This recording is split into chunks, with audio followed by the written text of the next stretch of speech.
কোনো রকম রেসপন্সও করেননি, কোনো রকম কিছু উত্তরও আমাদেরকে দেননি।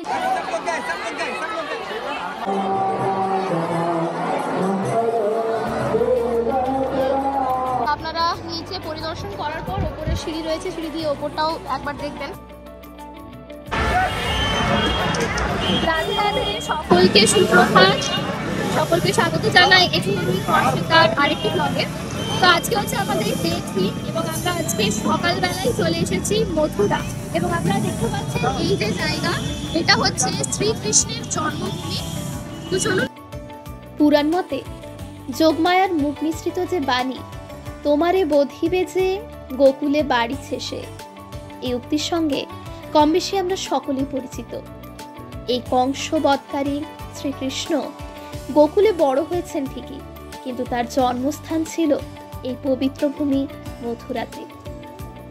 হিন্দু পুরাণ অনুযায়ী আজ থেকে প্রায় 5000 বছর আগে দাপর যুগ, যখন রাজা কংসের অত্যাচারে চারিদিকে অরাজকতা, নৃশংসতা, নিপীড়নে মানুষ জর্জরিত, ঠিক সেই সময় বিষ্ণুর অবতার রূপে ভাদ্র মাসের কৃষ্ণপক্ষের অষ্টমী তিথিতে রোহিণী নক্ষত্র যোগে বাসুদেব ও দেবকীর অষ্টম সন্তান রূপে কংসের এই কারাগারে জন্মগ্রহণ করেছিলেন ভগবান শ্রীকৃষ্ণ। এবং এই হলো সেই কংসের কারাগার। এই যে প্রবেশদ্বার, কিন্তু মোবাইল ফোন অ্যালাউ না থাকার কারণে আমি ভেতরের ভিডিও করতে পারবো না। আপনারা যখন আসবেন আপনাদেরকে পাশে লক রুম দেখতে পাচ্ছেন, সেই লক রুমে আপনাদের জিনিসপত্র এবং মোবাইল ফোন রেখে নিয়ে তারপর আপনাদের ভেতরে প্রবেশ করতে হবে। তো এই ভেতরের প্রবেশদ্বার আপনারা প্রবেশ করে কংসের কারাগার এবং শ্রীকৃষ্ণের জন্ম কোথায় হয়েছিল সমস্ত কিছুই দেখতে পাবেন। এই হলো দ্বারকাধীশ মন্দির। 11:30টার মধ্যে মন্দির বন্ধ হয়ে যাওয়ার কারণে আমরা যেহেতু পৌঁছতে একটু দেরি করেছি, তাই ভেতরে আর প্রবেশ করতে পারলাম না। এটা হচ্ছে বাইরের অংশ, এটা আপনাদের সামনে তুলে ধরলাম। দ্বারকাধীশ মন্দির থেকে আমরা এখন চলে এসেছি বিশ্রাম ঘাটে। দেখতে পাচ্ছেন এটা হচ্ছে এই যে এটা হচ্ছে যমুনা নদীর সামনে বিশ্রাম ঘাট এটা, এবং এখানে শনিদেবের মন্দিরও রয়েছে। তো চলুন বিশ্রাম ঘাটের আপনাদেরকে ভিউটা দেখাচ্ছি। এখান থেকে দেখতে খুবই সুন্দর লাগছে।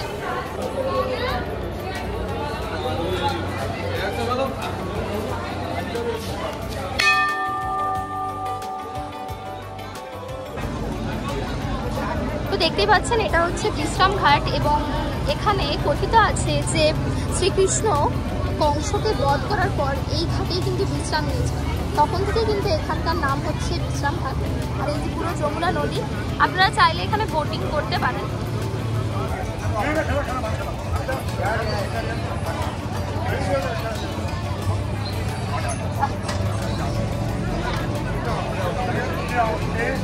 सामने इधर है, देखो मथुरा, इधर है गोकुल।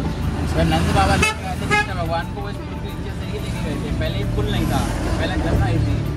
सामने उनका यशोदा मैया का घर है, यहाँ पूतना का वध किया था वो जगह है, माटी खाई थी, बल्लभ जी का जन्म स्थल सारा अपने गोकुल में ही है।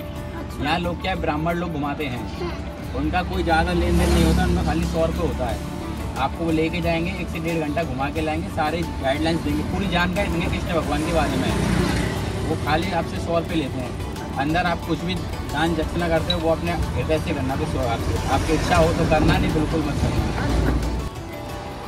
তো দেখতে পাচ্ছেন মথুরা আমাদের ঘোরা কমপ্লিট হয়ে গেছে। এরপর আমরা যাচ্ছি গোকুল। যাওয়ার পথে ঠিক দুপুরবেলা এবং খাওয়ার সময় হয়ে গেছে, তাই দাঁড়িয়ে পড়েছি হরে কৃষ্ণ ফ্যামিলি রেস্টুরেন্টে এবং এখানে আমরা খাওয়া দাওয়া করবো দুপুরে। চলুন, খাওয়ার সময় দেখা হচ্ছে। তো আমরা খেতে বসে গেছি সকলেই, দুপুরের খাবার নিয়ে এই যে থালি অর্ডার করেছি, দেখতেই পাচ্ছেন। তো চলুন খাওয়া দাওয়া করে নিই, তারপর দেখা হচ্ছে আপনাদের সাথে দুপুরে।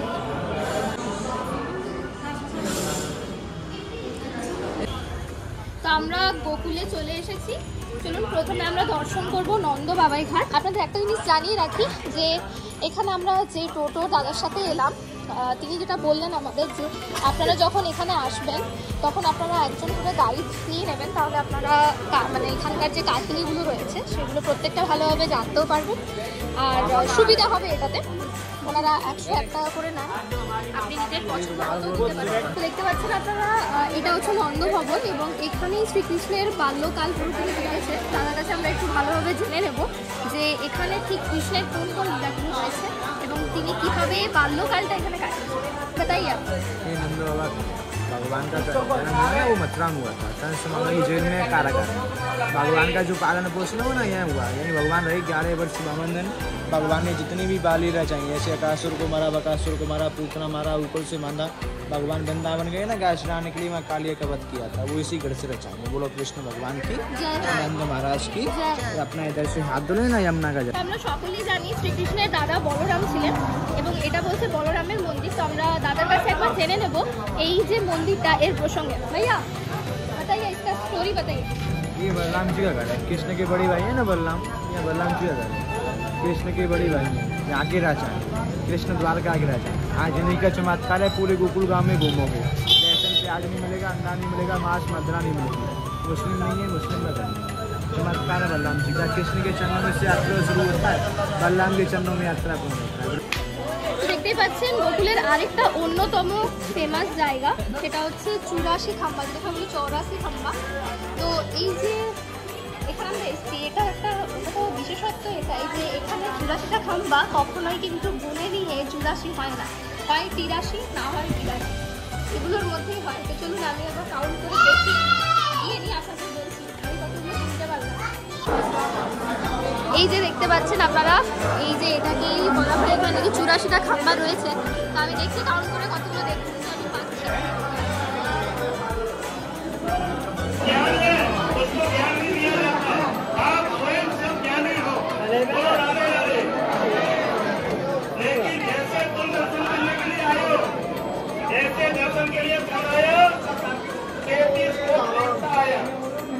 मैया यशोदा ने सबको दर्शन दिया, शंकर भगवान को नहीं दिया।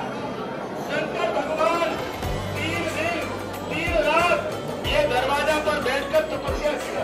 और राधे राधे।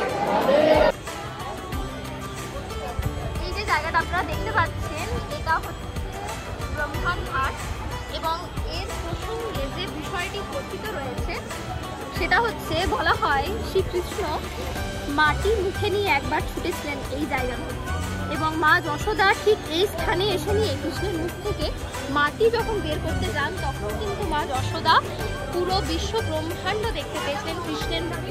তখন থেকেই বলা হয় এই ঘাটের নাম হচ্ছে ব্রহ্মাণ্ড ঘাট। এই যে দেখতে পাচ্ছেন আপনারা পূজা এখানকার।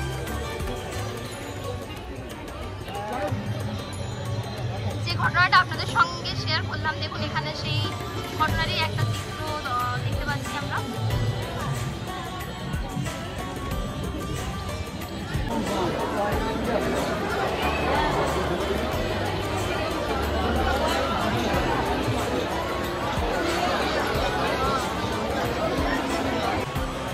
তো এখন আমরা পৌঁছে গেছি রমন বেতিতে। তো এখানে বলা হয় যে শ্রীকৃষ্ণ তার যে সমস্ত সখা শক্তিদের নিয়ে রাধাকৃষ্ণ দুজনেই কিন্তু এখনো পর্যন্ত খেলা করে এবং এখানকার যে বালি সেটা হচ্ছে সাদা রঙের বালি। তো আপনাদের আমি দেখাচ্ছি। আর দেখতে পাচ্ছেন সামনে যে ভিউটা আছে সেখানে দেখুন রাধাকৃষ্ণের নাম জপ হচ্ছে। চলুন আপনাদের আমি ওখানে নিয়ে যাই। আপনারা দেখতেই পাচ্ছেন মানুষজনের আনাগোনা, খুব ভিড় রয়েছে এখানে এখন এবং সকলের মুখে একই নাম রাধে রাধে। চলুন দেখাচ্ছি নাম কীর্তনের সেই জায়গা।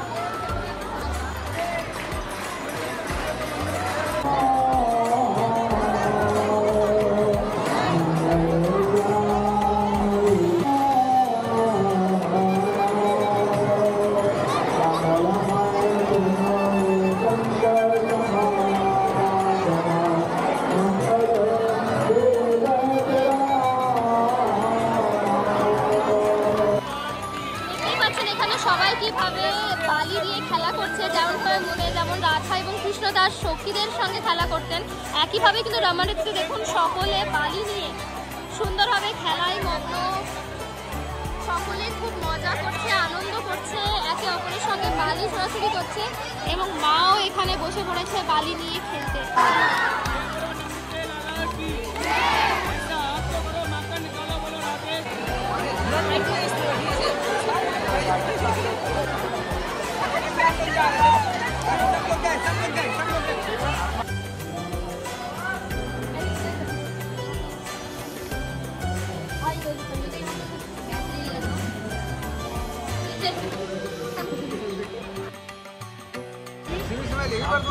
রাধে রাধে, সুপ্রভাত সুপ্রভাত সকলকেই। আজকে আমাদের বৃন্দাবনে ডে 4 এবং আমরা আজকে সকাল সকাল চলে এসেছি বারসানাতে।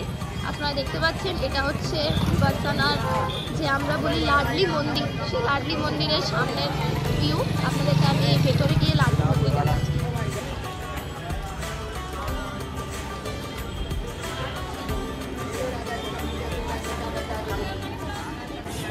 তো দেখতে পাচ্ছেন এটা হচ্ছে মন্দিরে ওঠার সিঁড়ি। আপনারা যদি সিঁড়ি দিয়ে না উঠতে চান তাহলে রোপওয়েরও ব্যবস্থা আছে। যারা বয়স্ক তারা চাইলে রোপওয়ে দিয়েও যেতে পারেন। তো চলুন, এই হচ্ছে সিঁড়ি, সিঁড়ি দিয়ে আমরা উঠি।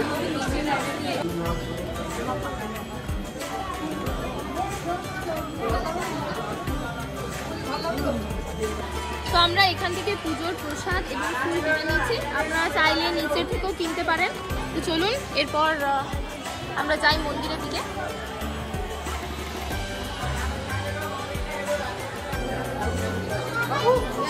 তো দেখতেই পাচ্ছেন এটা হচ্ছে লাডলিজির মন্দির এবং বলা হয়, কথিত আছে যে শ্রীকৃষ্ণের সহায়তা ছাড়া নাকি এই সিঁড়ি দিয়ে ওঠা একটু অসুবিধা। অর্থাৎ শ্রীকৃষ্ণ সঙ্গে থাকেন তবেই নাকি রাধার দর্শন আমরা পেতে পারি এবং রাধাজির সঙ্গে দেখা করতে পারি। তো চলুন আমরাও যাই, ওপরে গিয়ে পুজো দেবো। আমাদেরও ছবি তুলে যাচ্ছি।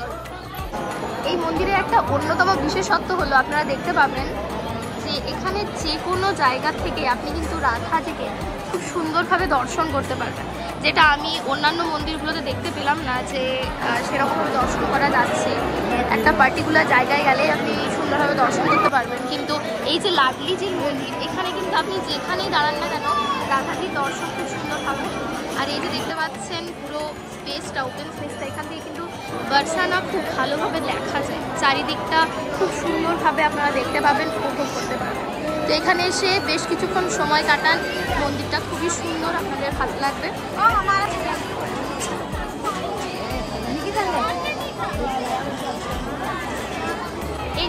এই যে আপনারা দেখতে পাচ্ছেন এই যে রোপওয়ে, আপনাদের বললাম সিঁড়ি এবং রোপওয়ে দু রকমভাবেই কিন্তু আপনারা এই মন্দিরে প্রবেশ করতে পারেন। তো এই দেখুন, রোপওয়ে দিয়ে এলে আপনারা এই পথ দিয়ে কিন্তু লাডলি মন্দির এসে দর্শন করতে পারেন। তো দেখতেই পাচ্ছেন আমরা এখন লাডলি মন্দির থেকে আসার পথেই এখানে ব্রিজ কিং বলে একটা রেস্টুরেন্ট আছে, যেখানে আমরা আমাদের খাবার খেয়ে নিচ্ছি। কারণ জলখাবার যেহেতু খাওয়া হয়নি, তাই এখন এই যে মারা সব থালি খাচ্ছে। আর আপনারাও চাইলে এখানে এসে লাঞ্চ যদি পারেন তো করে নিতে পারেন, কারণ আমাদের ঠিক টাইম এখন প্রায় 12টা কাছাকাছি এবং পরের মন্দিরগুলো ঘুরতে সময় লাগবে, তাই আমরা লাঞ্চটা একেবারে এখানেই করে নিলাম। আর থালির সাথে আমরা অর্ডার দিয়েছি ছোলা ভাটোরা আর জিরা রাইস, তন্দুরি রুটি। তো চলুন খাওয়া দাওয়া শেষ করি, তারপর দেখা হবে। তো এখন আমরা চলে এসেছি বারসানার আরেকটা অন্যতম বিখ্যাত জায়গা, বিখ্যাত মন্দির বলতে পারেন, কীর্তি মন্দির। আপনাদেরকে আমি বলবো যে আপনারা লাডলিজির মন্দির দর্শন করার পর আপনারা এই কীর্তি মন্দির দর্শন করতে পারেন।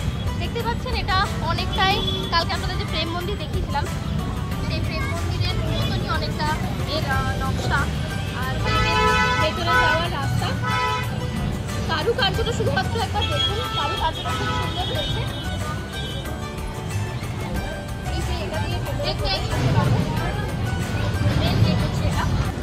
তো এটা আমরা চলে এসেছি নন্দগাঁও এবং দেখতেই পাচ্ছেন সামনে যে অটো স্ট্যান্ড, ওখানে আমরা টোটো বা অটো যেগুলোতে আপনারা আসবেন সেগুলো ওখানে স্ট্যান্ড হবে এবং আপনাদেরকে এখান থেকে প্রায় 200 মিটারের মতো রাস্তা কিন্তু হেঁটে নিতে হবে। আগের দিন আপনাদের দেখিয়েছিলাম গোকুলে নন্দগাঁও, গোবর্ধন যাওয়ার পথে আপনারা কিন্তু নন্দগাঁও দেখতে পাবেন, কারণ নন্দগঙ্গাতে দুটো জায়গাতে তার বাড়ি ছিল, ওইটাতেও ছিল এবং এখানেও ছিল। তো চলুন আপনাদের এই নিয়ে বাকিটা দেখাচ্ছি। তো এই দেখুন আমরা পেয়ে গেছি আমাদের ছোট্ট ট্যুর গাইডকে। নাম বাতাও তো এটা? হ্যাঁ, আচ্ছা, এর নাম হচ্ছে কুসুম। দেখতে পাচ্ছেন ও বলছে চলো দিদি তোমার সাথে যাব, তোমাদেরকে আমি মন্দির দর্শন করে নিয়ে আসবো। তো চলুন, ছোট্ট ট্যুর গাইডকে পেয়ে গেছি আমরা সঙ্গে। হ্যালো বলো, হ্যালো বলো, বাবা হ্যালো বলো, হ্যালো। চলো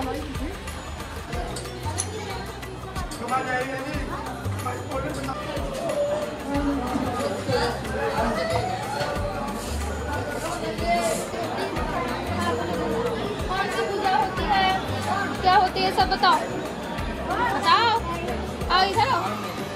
नहीं कैसा हुआ ये? ठीक है चलो हमारे साथ ही तुम घूम लेना ठीक है चलो। তো দেখতেই পাচ্ছেন এটা হচ্ছে নন্দগাঁওয়ের যে মন্দিরটি রয়েছে, এটা আপনারা ভিজিট করবেন অবশ্যই, কিন্তু চড়াই আছে খুব, সিঁড়িতে উঠতে একটু সমস্যা হবে যারা বয়স্ক থাকবেন। এছাড়াও দেখুন এখানকার পরিবেশটা খুব সুন্দর, এসে নিয়ে অবশ্যই ভিজিট করুন। এটাও একটা নন্দ মহারাজের আরেকটা ঘর বলতে পারেন।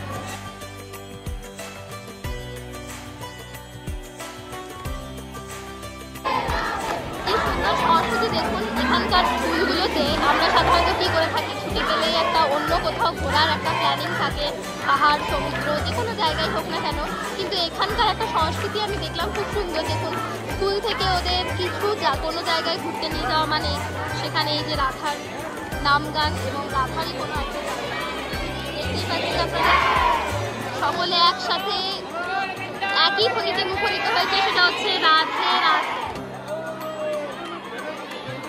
গোবর্ধন পাহাড় এই নামের সঙ্গে কম বেশি প্রায় সকলেই পরিচিত। কথিত আছে ইন্দ্রের প্রকোপ থেকে রক্ষা করার জন্যই ভগবান শ্রীকৃষ্ণ কড়ি আঙুলে এই পাহাড়কে ধারণ করেছিলেন। এই পাহাড়ের মূল আকর্ষণ হচ্ছে এর চারপাশে 21 কিলোমিটার জুড়ে থাকা বিভিন্ন মন্দির ও পবিত্র দর্শনীয় স্থানগুলি।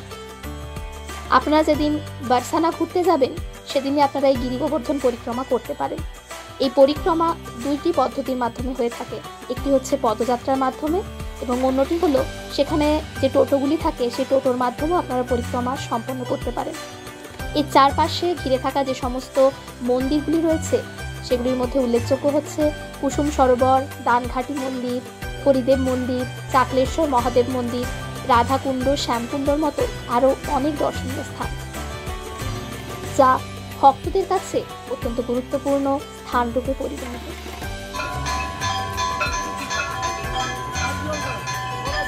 এই যে আপনারা যেটা দেখতে পাচ্ছেন এটা হচ্ছে রাধাকুণ্ড এবং ঠিক তার পাশে শ্যামকুণ্ড এবং এখানে আরতি হচ্ছে এখন তো ঘড়ি কাটা এখন সময় হচ্ছে রাত 10:31 এবং আজকের আপাতত ব্লগ এখানেই শেষ করছি। এই যে রাত্রের ডিনার চলে এসেছে, আমরা এই যে ডিনার করছি এবং আপনাদের সামনে আজকে পুরোপুরি বারসানা এবং গোবর্ধন পাহাড়ের সমস্ত ভিডিওটাই তুলে ধরলাম, কোথায় কী কী আপনারা দেখতে পাবেন, কীভাবে যাবেন। তো যদি ভালো লাগে অবশ্যই ভিডিওটাকে লাইক করুন, শেয়ার করুন এবং কমেন্ট করে জানাবেন আপনাদের কেমন লাগবে। আপনাদের সামনে মথুরা এবং বৃন্দাবনের এই তিনটে ভিডিওর মাধ্যমে, মানে এটা হলে 3 নাম্বার ভিডিওর মধ্যে দিয়ে আপনারা সমগ্র মথুরা এবং বৃন্দাবনের ট্যুর পুরোপুরি দেখতে পেলেন। কিভাবে মথুরা যাবেন, কিভাবে কোথায় ঘুরবেন, সমগ্রটাই আপনাদের সামনে তুলে ধরলাম। কিন্তু শুধুমাত্র এইগুলো তুলে ধরলেই যে আপনাদের সেখানে গিয়ে সবকিছুই সব ঠিক রকম ভাবে কাটবে এমন তো নয়, কারণ জানেন তো যে প্রত্যেকটা জায়গারই কিছু ভালো এবং কিছু খারাপ দিক রয়েছে। তো আমার মনে হলো যে আমি যে সমস্ত সমস্যাগুলোর মধ্যে পড়েছি সেখানে গিয়ে সেগুলো আপনাদের সামনে একটু বলে দেওয়া ভালো, যেন পরবর্তী ক্ষেত্রে আপনারা গিয়ে সেখানে কোনো রকম সমস্যার সম্মুখীন না হন। মথুরা এবং বৃন্দাবন অত্যন্ত পবিত্র একটা ভূমি এবং আপনাদের সেখানে গিয়ে খুবই ভালো লাগবে। সেখানকার মানুষজনও খুবই ভালো, জায়গাটাও খুব সুন্দর, কিন্তু এই যে বললাম যে প্রত্যেকটারই কিছু না কিছু খারাপ এবং ভালো দিক রয়েছে। তো এখানে গিয়েও আমাদের যে সমস্ত সমস্যাগুলো হয়েছিল সেগুলোই আজকে আপনাদেরকে আমি সংক্ষেপে কিছু কিছু বলে দেব। প্রথমত, মথুরা স্টেশনে নেমে আপনারা যখন হয় কেউ কেউ মথুরাতেও থাকতে পারেন, আবার কেউ কেউ মথুরা থেকে বৃন্দাবন যান। তো যারা মথুরায় থেকে যাবেন তাদের ক্ষেত্রেও এবং যারা বৃন্দাবন যাবেন দুই ক্ষেত্রেই আমি বলে দিচ্ছি, সেখানে নেমে প্রথমে যে প্রবলেমটা হবে আপনাদের সেটা হচ্ছে অনেকেই অনেক রকমের টাকার ডিমান্ড করবে আপনাকে পৌঁছে দেওয়ার জন্য। অর্থাৎ অটো নিন, টোটো নিন বা ছোট গাড়িতে আপনারা যান আপনাদের ডেস্টিনেশনে। যাওয়ার সময় কিন্তু প্রথমেই বার্গেনিং, আমি প্রথমের ভিডিওতেও এটা বলেছিলাম যে বার্গেনিং কিন্তু অবশ্যই করবেন, না হলে যে কোনো সময় আপনাকে অনেক রকম ডিমান্ড আপনার সামনে আসবে, অনেক রকম হাই প্রাইসও আপনাকে বলা হবে, তো একটু বার্গেনিং করে তারপর যাবেন। দ্বিতীয়ত যে বিষয়টা সেটা হচ্ছে, দেখবেন আপনারা যখনই কোথাও যান না, মানে আমার ক্ষেত্রে এটা আমার হয় যে যখনই আমি কোথাও ঘুরতে যাই না, আমরা চাই কি যে একটা গাড়ির মধ্যে আমরা যদি পুরো ট্যুরটা করতে পারি তাহলে কিন্তু অনেকটাই আমাদের সুবিধা হয়, মানে পরিচিত হয় ড্রাইভার দাদার সাথে, এবং তার পাশাপাশি কি হয় যখন আমরা 3 বা 4 দিনের কোনো একটা ট্যুর করি তার ফলে কি হয় সেখানে আমাদের প্রাইসের কনসেশনটাও কিন্তু থাকে। এক্ষেত্রে আপনাকে বলে রাখি যে আমরা এখানেও কিন্তু সেম ভেবেছিলাম যে টোটো করে যেহেতু ঘোরার ব্যাপার ছিল, আমরা 3 দিন ঘুরবো, তো 3 দিন এক দাদার সঙ্গেই ঘুরবো, এবং সেই অনুযায়ী কিন্তু আমরা টোটো বুকিংও করি এবং বুক করার পর আমরা ঘুরেওছি। কিন্তু ফেরার সময় আমাদের সাথে যে সমস্যাটা হয়, আমাদের ভোরবেলার ট্রেন ছিল, দাদা আমাদের বলেছিল যে আমি আপনাদেরকে 4টার সময় হোটেল থেকে পিক করে নেব, আপনাদেরকে আমি 5টার মধ্যে মথুরা স্টেশনে পৌঁছে দেবো। যেহেতু আমরা বৃন্দাবনে ছিলাম, 4টার আগে আমরা 10 মিনিট আগে রেডি হয়নি, যখন দাদাকে ফোন করি দাদার ফোন কিন্তু কন্টিনিউ সুইচ অফ পেয়েছি, উনি কোনো রকম রেসপন্সও করেননি, কোনো রকম কিছু উত্তরও আমাদেরকে দেননি যে উনি আসতে পারবেন না বা উনি আসছেন কিনা। এর ফলে কিন্তু আমাদের দেখুন আমরা খুব সমস্যায় পড়েছিলাম, আমাদের অ্যানাদার কোনো অপশন, আমাদেরকে বাইরে গিয়ে আবার নতুন করে টোটো বুক করতে হয়েছে। এবং বুঝতেই পারছেন যেহেতু ভোরবেলা আমাদের একটু ভয়ও হয়েছিল যে আমরা আদতেও ট্রেনটা ধরতে পারবো না। তো এই যে সমস্যা একটা, যে আপনি বিশ্বাস করে একজনকে থেকেছেন কিন্তু সেই বিশ্বাসের মর্যাদাটা কিন্তু তিনি রাখেন। তো যখনই আপনারা যাবেন সেখানে আমি বলবো একটা অ্যানাদার অপশন কিন্তু চুজ করে যাবেন। হঠাৎ করে একজনের ওপরই বিশ্বাস করে নিয়ে পুরোপুরি ট্যুরটা কিন্তু ছেড়ে না দেওয়াই ভালো, মানে আমি নিজেও এটা শিক্ষা পেয়েছি এখান থেকে। এবং যেটা হচ্ছে তৃতীয় জায়গা যেটা বলার, সেটা হচ্ছে যে আপনারা যখন গোকুলে ঘুরবেন, মানে মথুরা ঘোরার পর আপনাদের যে পরবর্তী ডেস্টিনেশন থাকবে গোকুল, যেটা আপনারা এই ভিডিওর মধ্যেও দেখতে পেয়েছেন। গোকুলের যেখানে বলা হয় যে কৃষ্ণর বাল্যকাল পুরোপুরি কেটেছে কার কাছে, নন্দগ্রামে, অর্থাৎ নন্দ এবং যশোদার কোলেই কিন্তু তার বাল্যকালটা পুরোপুরি কেটেছে। যখন আপনারা নন্দগ্রাম যাবেন সেখানে গিয়ে কিন্তু আপনাদের সঙ্গে আরেকটা সমস্যার সম্মুখীন আপনাদের হতে পারে। আপনাদের উপর কেউ জোর খুব একটা করবে না যে আপনাদেরকে দান দক্ষিণা দিতেই হবে, কিন্তু আপনারা যে গাইড নেবেন, গাইড অবশ্যই নিতে পারেন। যদি নিজেরা ঘুরতে চান আমি বলবো নিজেরা ঘুরলেও কোনো সমস্যা নেই, কারো কাছে একটু জেনে নেবেন যে এই জায়গাটার নাম কি বা এখানে কি ঘটনা রয়েছে। কিন্তু যদি গাইড নেন, গাইডের কাছ থেকে পার হেড তো 101 টাকা উনি নেবেনই, ওটা আপনারা দেবেন, অসুবিধা নেই। কিন্তু ওখানে ভেতরে ঢুকেও আপনাদেরকে নানাভাবে কিন্তু দান দক্ষিণা করতে বলার কথা বলা হবে, এবং আপনারা আপনাদের মনে যতটা মনে হবে যে আপনার মনে হচ্ছে যে আমি এটাই দান করবো, আমি বলবো সেটাই দেবেন। কারো ওপর মানে কারোর কথায় প্রেসারাইজড হয়ে কিন্তু কোনো রকম দান দক্ষিণা সেখানে করবেন না। আমি আবারও বলছি যে জোর আপনার ওপর কেউ কিন্তু করবে না। আমাদের মনে হয়েছে যে সমস্ত কথাগুলো সেখানে বলা হয় সেগুলো কিন্তু তার মধ্যে একটা জোরের আভাস থাকে। তো আমি বলবো মনে যতটাই হবে, যা কিছুই বলা হোক না কেন পারিপার্শ্বিক, আপনি নিজে ঘুরতে গেছেন, নিজের পরিবারকে নিয়ে ঘুরতে গেছেন, তাই আপনার মনে যতটা হবে দান দক্ষিণা করার আপনি সেইটুকুই করবেন, তার থেকে বেশি সেখানে করার কোনো প্রয়োজন নেই। এটা আমি নিজের অভিজ্ঞতা থেকে আপনাকে বলছি, যারা হয়তো গোকুল গেছেন তারা হয়তো এই অভিজ্ঞতার সম্মুখীন আশা করছি হয়েছে। তো এই যে বিষয়গুলো রয়েছে এগুলো একটু খেয়াল রেখে কিন্তু মথুরা বৃন্দাবন ঘুরুন। এমনিতে খুবই সুন্দর জায়গা একটা, আপনাদের বলা যেতে পারে যে মনে শান্তি এনে দেয় সেরকম একটা জায়গা। অবশ্যই ভালোভাবে ঘুরুন, যখন যাবেন কোনো রকম কমেন্টে কিছু জানার থাকলে আমার কাছে অবশ্যই জানতে পারেন। তো এই সমস্যাগুলো সম্মুখীন হয়েছিলাম বলে আপনাদের কাছে আমি এগুলো জানিয়ে দিলাম। এগুলোকে একটু খেয়াল রেখে বাকি মথুরা বৃন্দাবন খুব ভালোভাবে ঘুরুন, খুব ভালোভাবে মথুরা বৃন্দাবন ঘুরে ভালোভাবে মনে শান্তি নিয়ে ফিরে আসুন। রাধে রাধে।